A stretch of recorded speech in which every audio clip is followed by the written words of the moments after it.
लोकतंत्र के लिए कहा जाता है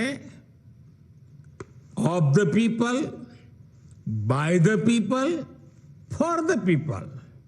लेकिन इन परिवारवादियों का मंत्र है of the family, by the family, for the family.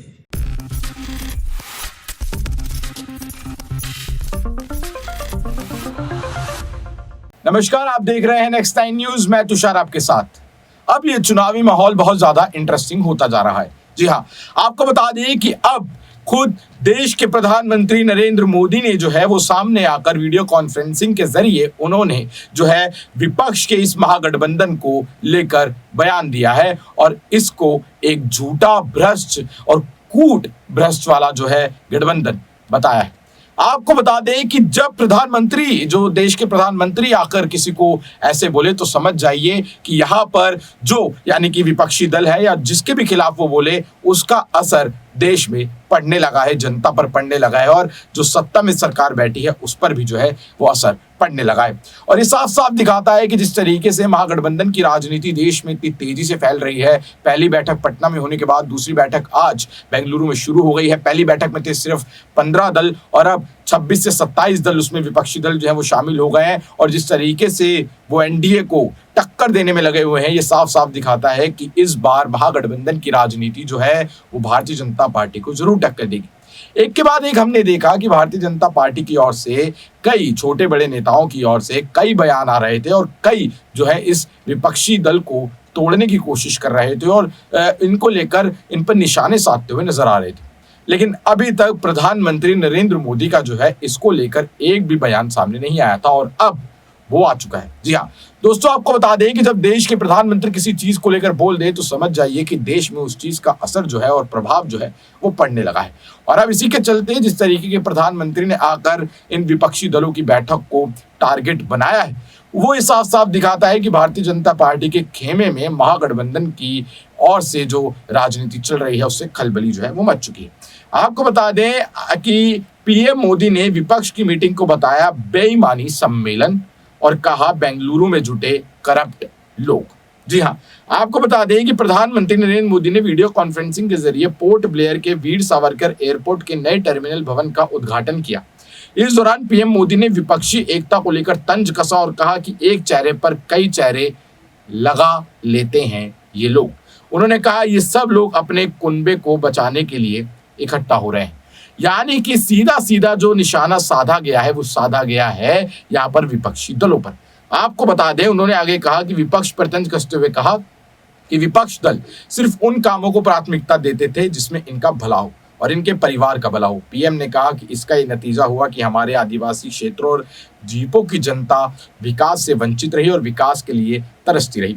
PM Modi ने कांग्रेस को निशाने पर लेते हुए कहा कि कुछ दलों की स्वार्थ भरी राजनीति के कारण विकास का लाभ देश के दूर दराज वाले इलाकों तक पहुंचा ही नहीं है। जी हाँ, और क्या क्या कहा उन्होंने अपने इस वीडियो कॉन्फ्रेंसिंग के जरिए विपक्षी दलों के खिलाफ, चलिए आपको सुना देते हैं। लेकिन गारंटी साथियों, इस बैठक की एक और खास बात है, अगर कोई करोड़ों के घोटाले में जमानत पर है तो उसे बहुत सम्मान की नजर से देखा जाता है। अगर पूरा का पूरा परिवार ही जमानत पर है तो उसकी और ज्यादा खातिरदारी होती है। अगर किसी दल का कोई वर्तमान मंत्री भ्रष्टाचार के मामले में जेल जाता है तो उसे एक्स्ट्रा नंबर देकर स्पेशल इनवाइटी बुलाकर बुलाया जाता है। अगर कोई किसी समाज का अपमान करता है, अदालत से सजा पाता है तो उसकी बड़ी आवाभगत होती है। अगर कोई अदालत से करोड़ों के घोटाले में दोषी पाया गया है तो इस बैठक में शामिल होने की उसकी क्वालिफिकेशन और बढ़ जाती है। बल्कि ये लोग तो उससे मार्गदर्शन मांगते हैं। भ्रष्टाचार को लेकर इनमें बड़ी आत्मीयता है, बड़ा प्रेम है। इसलिए 20 लाख करोड़ रुपए के भ्रष्टाचार की गारंटी देने वाले ये लोग बड़े प्रेम से, बड़ी आत्मीयता से आपस में मिल रहे हैं।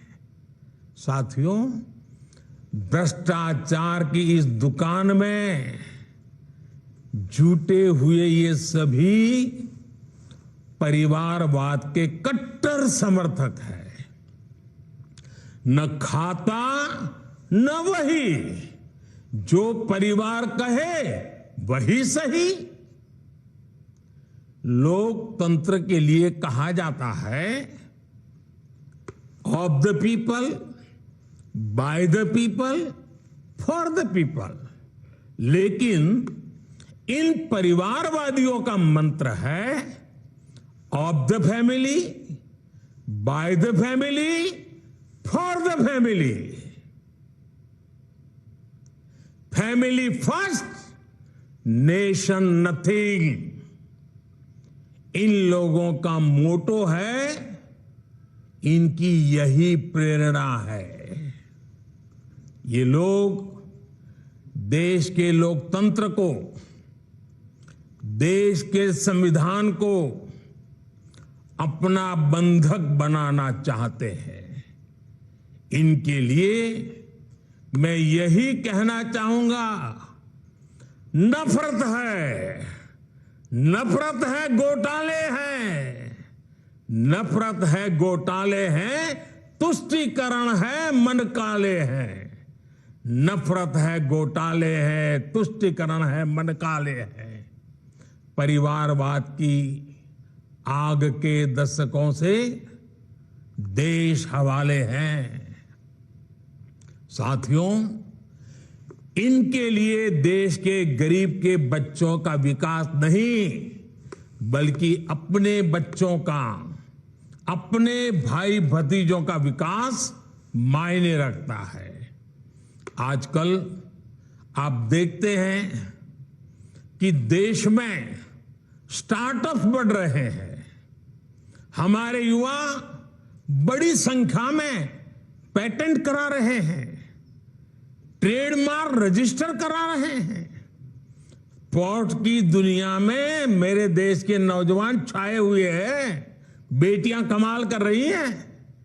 ये युवा शक्ति हमारे देश में पहले भी थी, लेकिन इन परिवारवादी पार्टियों ने कभी देश के सामान्य युवा की शक्ति के साथ न्याय नहीं किया।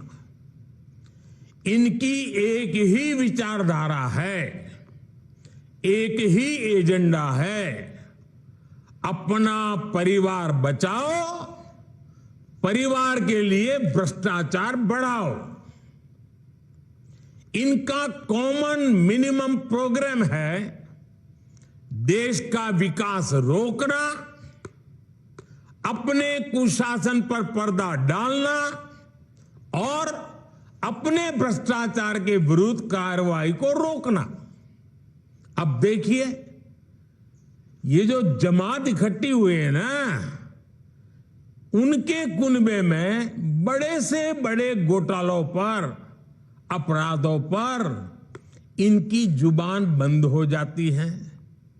जब किसी एक राज्य में इनके कुशासन की पोल खुलती है, तो दूसरे राज्यों के ये लोग फौरन उसके बचाव में तर्क देने लगते हैं। कहीं बाढ़ घोटाला होता है, किसी का अपहरण होता है, तो कुनबे के सारे लोग सबसे पहले चुप हो जाते हैं। तो देखा आपने किस तरीके से यहाँ देश के प्रधानमंत्री नरेंद्र मोदी ने सामने आकर अब विपक्षी दलों को लताड़ दिया है। और ये साफ साफ दिखाता है कि महागठबंधन की जो राजनीति है वो कहीं ना कहीं भारतीय जनता पार्टी पर प्रभाव जो है वो डालने लगी। आपको बता दें, बीते कुछ समय पहले मल्लिकार्जुन खड़गे जो कांग्रेस के अध्यक्ष, उनका भी बयान सामने आया था कि पीएम मोदी कहते हैं एक अकेला सब पे भारी। लेकिन अब जब महागठबंधन बनते हुए वो देख रहे हैं, तब उन्होंने अपने एनडीए का खेमा बढ़ाना क्यों शुरू कर दिया है? क्यों अब वो अपने एनडीए के खेमे में छोटे छोटे दलों को शामिल कर रहे हैं? क्या वो महागठबंधन से डर गए? और अब इस वक्त प्रधानमंत्री नरेंद्र मोदी का ये बयान आना ये साफ साफ दिखाता है कि महागठबंधन की राजनीति अब उन पर भी दबाव जो है वो डालने लगी है। अब आप इस बारे में क्या सोचते हैं? आपकी क्या राय है? हमें कमेंट सेक्शन में जरूर बताएं और ये भी बताएं कि आपको क्या लगता है कि महागठबंधन की जो राजनीति है उससे एनडीए का खेमा हिलेगा? आगे 2024 के जो लोकसभा के चुनाव आने वाले हैं उससे बीजेपी को कुछ असर पड़ेगा या नहीं? हमें ये कमेंट सेक्शन में जरूर बताएं और देखते रहें नेक्स्ट 9 न्यूज। धन्यवाद।